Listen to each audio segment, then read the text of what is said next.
시불공공덕 대저불공하는 데는 세 가지의 구별이 있어 그 공덕도 따라 각각 다른 것이니라.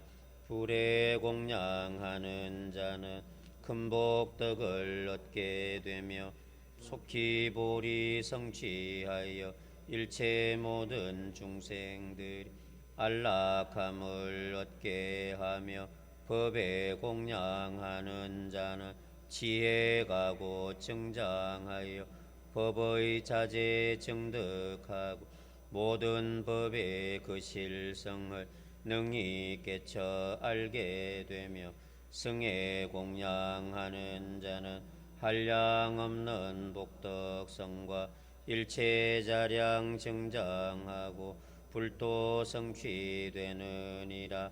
하루 중에 행복함은 새벽 불공함에 있고 7일 중에 행복함은 자성일에 빠짐없이 불공정진함에 있고 한 달 중에 행복함은 월초불공함에 있고 1년 중에 행복함은 새해불공함에 있고 일평생의 행복함은 평생으로 변함없는 그 종지에 있느니라.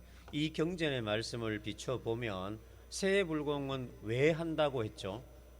1년 중의 삶을 행복하게 하기 위해서 하는 불공이 새해불공이다. 우리가 이제 산중사찰에 가면 살림불공이란 말을 하죠. 살림불공. 그래서 우리가 한 해 동안에 행복한 삶을 살아가기 위해서 우리가 이제 마음을 일으키는 거죠. 발심을 탁 하는 거죠. 이게 참 재밌습니다. 깨달음이라고 하는 게 어디에 있을까? 열심히 닦아서 어느 과정을 거쳐서 마지막에 깨달음이 있을까? 아닙니다. 불교는 되게 멋쟁이 종교예요. 깨달음이 어디 있느냐? 발심을 딱 함과 동시에 이미 깨달음은 이루어진 거예요. 발심이 깨달음이에요. 이거 이해가 되셔야 됩니다. 불교에 이런 것들이 이해가 돼야 돼요. 그 다음에 여기 이제 불공공덕에 불의 공양, 법의 공양, 성의 공양 그랬는데 부처님께 공양한다는 게 무슨 뜻일까요? 부처님이 어디 계시죠? 부처님이 뭐 어디 계신 줄 알아야 공양을 하지. 어디 계세요? 이렇게 물으면 이렇게 자동으로 쫙 나오셔야 됩니다. 비로자나 부처님은 시방삼세 하나이라 온 우주에 충만하여 없는 곳이 없다. 이래. 부처님 어디 계세요? 온 우주에 충만하여 없는 곳이 없다. 다 부처다 이 얘기죠. 요 말을 바꾸어 말하면, 그래서 경전에 있는 말로 표현하면 일체가 다 불이다. 모든 것이 부처라는 거예요. 이 우주 법계의 두두물물이 다 부처라는 거예요. 각자님들 부처, 보살님들도 부처고 이런 물건도 부처고 다 부처라는 거예요. 근데 우리는 그런 것들을 부처로 생각 안 하잖아요. 이게 부처다. 그럼 보통 뭐라 합니까? 돌았나 이렇게 말합니다. 안 그러겠어요, 그죠? 손수건 들고 이게 부처대 그러면 저게 미쳤나 이러지. 돌았나 그러면 양반이지, 그죠? 저게 미쳤다 이런. 또 우리 뭡니까? 경상도 말이 재밌어요, 그죠? 저게 아침을 잘못 먹었나. 여하튼 뭐가 잘못됐다는 거지. 그러나 그게 아닙니다. 미쳤나 돌았나 잘못됐나 이런 것들이 바로 뭐죠? 인식을 잘못하는 거예요. 이 세상에 어떤 것이든지 불필요한 것은 세상에 아무것도 없어요. 길거리 굴러다니는 작은 돌멩이 하나, 길가에 피어있는 뭐 풀 하나, 꽃 하나 이런 것들이 하찮은 것들은 이 세상에 아무것도 없습니다. 그런 것들, 하찮은 것들이 하나하나가 없어지면 내가 없어요.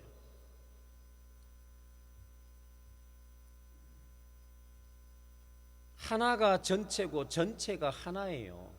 이게 말장난 같은 말인데 이런 걸 우리가 볼 줄 알아야 되는 거죠. 이게 무슨 말인지 알아야 된다는 거죠. 그러니까 여기에 불에 공양한다 그럴 때 부처님께 공양한다는 게 무슨 소리냐 이 말이에요. 그 다음에 이제 경전에 부처라고 하는 것은 석가모니 부처님은 일체 중생을 뭡니까? 제도, 일체 중생에게 우리가 부처라는 사실을 가르쳐 주기 위해서 뭐죠? 이렇게 손오공처럼 이렇게 변해서 나타난 변화법신이라 그랬잖아요. 변화신, 변화신. 그죠? 작변화신. 그래서 우리는 그 변화신을 일반적으로 말할 때 변화신, 화신 석가모니불 그러잖아요. 변해서 나타났다 이 말이죠. 인간을 제도하기 위해서 인간의 모습으로 변해서 나타났다는 거죠. 그럼 그게 진짜 부처라는 거예요? 아니라는 거지. 그러면 진짜 부처가 뭐냐 이거지.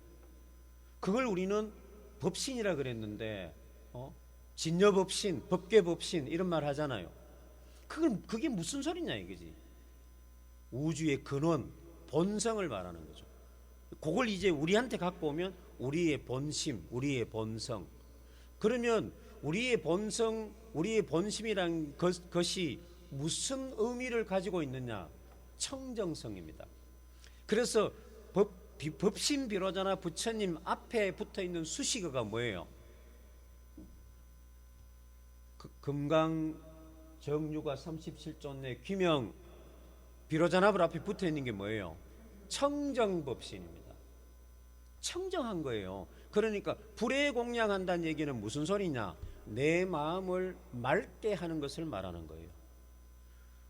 아니 뭐 여기 단위에 생미를 올리고 떡을 올리고 밥을 올리고 과일을 올리고 향을 올리고 꽃을 올리고 이런 걸 말하는 게 아니라 그런 것들의 상징적 그건 의미고 실질적으로는 우리 마음의 청정성을 찾아내는 거예요. 내 마음이 본래 깨끗하다는 거예요. 근데 때가 묻었지. 어떤 때가? 욕심내고 성내고 어리석은 때가 묻어서 우리 마음이 청정하지 못하다는 거잖아요. 그렇기 때문에 우리는 불공할 때 마음을 닦는다. 마음을 어떻게 닦아요? 이렇게 뭐 물건이면 그걸 뭐 손수고 내가 닦든지 그죠? 뭐 이렇게 닦지만 근데 왜 닦는다 할까요? 바로 탐진치 삼독이 끼어 있다는 표현을 썼기 때문에 닦는다고 하는 거예요. 그러니까 부처님께 공양한다는 의미는 내 마음을 깨끗하게 하는 것을 말하는 거예요. 그러니까 이제 세해불궁하면 내 마음이 깨끗해야 돼. 내 마음이 깨끗하다고 하는 것은 뭐예요? 욕심을 버릴 줄 알고 욕심을 조절할 줄 알고 그 다음에 이 욕심으로 인해서 생기는 게 진심이거든요. 내다라고 하는 생각, 내 생각이 맞다라고 하는 생각, 내 것이라는 생각 이런 것들이 전부 다 욕심인데 이것 때문에 생기는 게 화라는 거예요. 진심은 그래서 나타나요. 그 다음에 또 치, 어리석음은 사견입니다. 사견. 내 생각에 자기 생각에 빠지는 걸 사견이라 그래요. 그게 어리석음이에요. 막 고집 피우고 막 그죠? 자기 주장하는 거 이게 어리석음이에요. 이것 때문에 우리 마음이 혼탁하다고 하는 거예요. 그래서 이런 것들을 없애는 공부가 바로 불에 공양하는 거다 이 말이죠. 그 다음에 법에 공양하는 거. 법은 뭡니까? 우리 당체법문에 보면 진각교전 백국 쪽에 회당조사가 해놓은 말씀이 있어요. 시방삼세에 나타나는 일체 모든 사실들과 내가 체험하고 있는 좋고 나쁜 모든 일은 법신불의 당체로서 활동하는 설법이라 요 구절 나오는 게 있잖아요. 법은 실질적으로 나타나는 현상을 말하는 거예요. 이게 무슨 소리냐? 실질적으로 나타나는 현상 이거는 유의법을 말하는 게 아니라 무의법을 말하는 거예요. 유의법이라고 하는 것은 우리들이 가지고 있는 마음의 욕망의 욕심에 의해서 분별하고 조작해 놓은 것이 유의법이고 무의법은 저절로 연기적으로 자연적으로 어우러져서 나타나는 현상 그게 뭐예요? 사실입니다. 사실적인 현상 이걸 뭐라 한다고? 법이라 그래요. 그래서 그 법은 뭐예요? 올바른 거예요. 고든 거, 바른 걸 말하는 거예요. 법 그러니까 법에 공양하라 그러니까 경전이 법이라 그래가지고 이걸 뭐 머리에 이고 뭐 공령한다고 그러는데 그거는 상징적 방편을 이야기하는 거고 실질적으로는 우리 마음의 바른 것, 연기적 이치를 통해서 일어나고 있는 이 현상 세계를 바로 아는 것, 바로 보는 것, 이게 바로 법이다 이 얘기입니다. 그래서 법에 공양한다는 얘기는 우리 마음을 어떻게 한다? 바르게 하는 걸 말해요. 올곧게 하는 거. 막 똥꼬지 피워가지고 막 뭐 내가 봤는데 내가 들었는데 그러고 고집 피우는 거 이거 전부 다 그릇된 사견입니다. 똑같이 봐도 내가 봤는데 그렇더라도 상대방이 뭐라 그러면 아 그래 너는 그래 봤구나 이래야 돼요. 무슨 소리 하는 거야 내가 봤는데 그게 아니던데 이렇게 하면 안 됩니다. 왜? 내가 보는 거하고 상대방이 보는 것은 다 다르기 때문에 느낌이 달라요. 느낌이 똑같을 수가 없어요. 비가 올 때 말이에요. 비가 올 때 날씨가 좋은 거예요 나쁜 거예요? 우리 비 오면 보통 뭐라 그래요? 날씨가 좋다 그래요 나쁘다 그래요? 요건 대답하셔야지. 제가 묻는 거는 비 오면 날씨 좋다 그래요 나쁘다 그래요? 나쁘다 그러잖아요. 왜 그럴까요? 그 나쁘다라고 생각하는 이유가 있잖아요.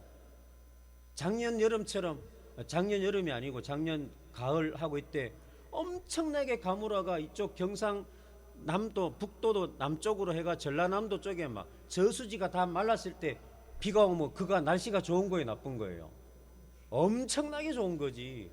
근데 왜 똑같이 비가 오는데 어떤 때는 나쁘다 그랬다가 어떤 때는 좋다 할까요? 나쁘다고 할 때는 내가 우산 쓰기 귀찮고 내가 오늘 어디 야외 놀러 가야 되는데 비 오니까 막 짜증 나거든. 그러니까 나쁘다는 거예요. 근데 농사 짓는 사람이 농사 지어야 되는데 물이 없을 때 비가 오는 건 뭐예요? 그냥 좋은 게 아니라 감노수지. 감노비가 되는 거잖아요. 그러니까 어떤 엄마가 큰아들은 우산장수고 작은아들은 집신장수인데 그죠? 비가 오면 집신장수하는 작은아들 걱정하고 햇빛이 나면 우산장수하는 큰아들 걱정하는 거예요. 그래서 어느 스승이 그렇게 말합니다. 보살님 그러지 마시고 비 오는 날은 우산장수 하는 아들 생각해가지고 아이고 우리 아들 우산 잘 팔리겠네 이렇게 생각해야 되고 햇빛이 쨍쨍 나는 날은 집신장수하는 아들 생각해서 아이고 오늘은 집신이 잘 팔리겠네 그러면 비가 와도 좋고 비가 안 와도 좋은 거죠. 근데 우리가 부정적으로 보면 비가 와도 걱정이고 햇빛이 나도 걱정인 거죠. 그죠? 법이라고 하는 건 이런 겁니다. 그래서 우리가 법을 잘 이해해야 돼요. 그 다음에 승인데 승에 규명하는 자, 승은 뭐예요? 하심하는 겁니다. 승은 자기를 버리는 걸 말해요. 그래서 우리가 진각종의 정사전수는 하심할 줄 알아야 된다라고 했던 거였어요. 그게 뭐예요? 하심해야 되는 이유가 뭐겠어요? 화합입니다. 화합. 그래서 우리가 산중사찰에 가도 성단의 생명은 화합입니다. 그래서 스님들이 무리를 지어서 무리중이라고 하는 게 무리를 지어서 서로 어우러져 살아가는 모습을 연출해내는 게 중이라는 거예요. 우리도 마찬가지입니다. 화합하는 게 스승이에요. 그래서 우리가 세해불공하면은 내가 나를 낮추고 내가 나를 버려서 가정이 화합하고 부부가 화합할 줄 알 때 이게 승에 공양할 줄 아는 겁니다. 불공 중인데 그죠? 막 고집 피워가 서로 막 부부간에도 막 인상 쓰고 그거 불공 잘못하는 겁니다. 나를 딱 버려서 화합할 때 이게 바로 승에 공양하는 공덕이 일어나게 돼 있는 겁니다. 그래서 앞으로 우리가 여기 불법성 삼보에 공양한다라는 의미를 이렇게 실천적으로 생각하셔야 되지 이론적으로 부처님은 이거고 법은 경전이고 성은 우리가 스님이고 이렇게 생각하면 안 됩니다. 그거는 상징적 모습이고 실질적 우리들 삶에 나타나는 삼보라고 하는 것은 바로 내 안에 다 있는 겁니다. 그게 밖에 있는 거 아닙니다. 삼보가 안에 있어요. 내 바깥에 있는 삼보는 방편법입니다. 이렇게 쫓아가면 우리가 사견으로 빠질 확률이 높고 또 잘못하면은 우리가 믿음을 가지는데 미신적으로 흘러갈 확률이 많습니다. 앞에 했던 것처럼 안에서 삼보에게 공양하는 요거를 찾으면 자식들이 보고 안 따라올 수가 없어요. 저절로 따라오게 되어 있습니다. 그래서 이번 새해 불공은 이런 삼보의 의미를 우리가 잘 새겨서 우리 모두가 실천해서 해탈하기를 소원합니다.